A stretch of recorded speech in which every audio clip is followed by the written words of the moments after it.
The platform was nearly deserted, with only the occasional rustle of leaves breaking the silence. A lone lamppost cast long, eerie shadows that danced on the ground, creating an almost ghostly atmosphere. 3 children, Max, Lily, and Sam, waited with their parents for the midnight train, their breath visible in the cold night air. Max, the eldest, pretended boredom, tapping his foot impatiently. Lily clutched her teddy bear tightly, while little Sam, eyes wide with excitement, watched the rails gleam under the moon. A low whistle, a distant rumble, and the train emerged from the darkness, its headlight a probing eye cutting through the night. The children, mesmerized by the sight, boarded with their parents, their hearts pounding with anticipation. The train lurched forward, swallowed by the night, leaving the platform behind in a cloud of steam. Max, restless and curious, wandered the carriage, his footsteps echoing in the quiet. He peered out the window into the impenetrable darkness, trying to make out shapes in the night. "What's happening?" he asked, his voice edged with worry as the train sped into the unknown. Outside, the train stood motionless, engulfed by an unnatural silence. Lily, clutching her teddy, whispered, "Mama, I'm scared." "Don't worry, Poppet," he said, his voice strained. "We'll be on our way soon." Time stretched. Max, unable to contain his curiosity, peeked out the window again.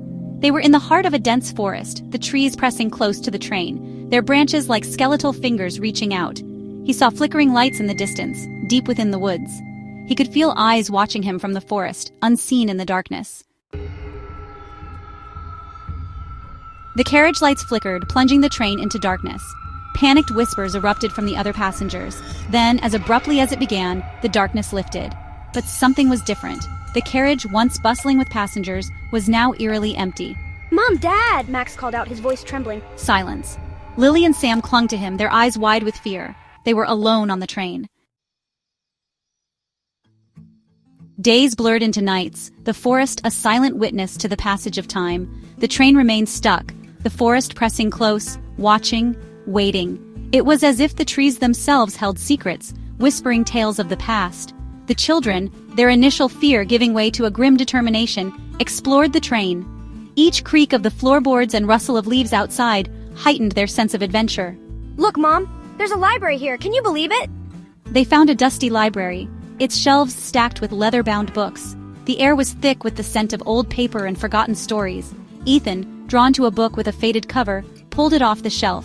The title was barely legible, but it spoke of mysteries long forgotten. Lost in time? Could it be true? The children exchanged puzzled glances, their imaginations running wild. The words, faded with age, told of a legendary train that traveled through time, picking up lost souls, forever wandering, never reaching its destination. The legend seemed to come alive in their hands. This can't be real, it's just a story, right? The children's voices wavered between disbelief and wonder as the forest seemed to hold its breath. Hope flickered in Ethan's chest. It was a small, fragile thing, but it was there, burning brightly against the overwhelming darkness that surrounded them. If the train could move backwards in time, maybe they could escape this loop. Maybe they could find a way out of this endless cycle of despair and confusion. "The train follows the conductor's will. Wherever he leads, the train goes, as if bound by some ancient, unspoken agreement." The conductor, he had vanished, hadn't he? Maybe not. Maybe he was always there, lurking in the shadows, waiting for the right moment to reappear.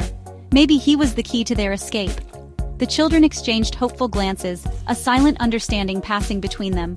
"We need to search every corner of this train. Every compartment, every hidden nook, every shadowy corner. We can't leave any stone unturned." They searched every nook and cranny, their hope dwindling with each passing moment. The train seemed endless, a labyrinth of metal and wood. Finally, at the very back of the train, they found him. The old conductor sitting quietly, as if he had been waiting for them all along. "Sir, we need your help. We don't know how to get out of here. Please, can you show us the way? We need to go home. We can't stay here any longer. We need to find our way back."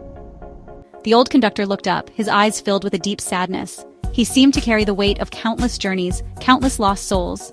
"Hold on, this is going to be a bumpy ride." The conductor's voice was steady, but there was an edge of urgency to it. The train lurched, the world outside the windows dissolving into a dizzying blur. Time and space seemed to warp around them. The children held on tight, their hearts pounding in unison with the rhythm of the train. They could feel the tension in the air, the sense of impending change. Then, just as suddenly as it began, the journey ended. The train came to a halt, the screeching of the brakes echoing in their ears. They were back at the platform, the familiar sights and sounds washing over them. It was as if they had never left, yet everything felt different. Some secrets are best left unsolved. The children knew that now, as they stepped off the train and into the misty morning light.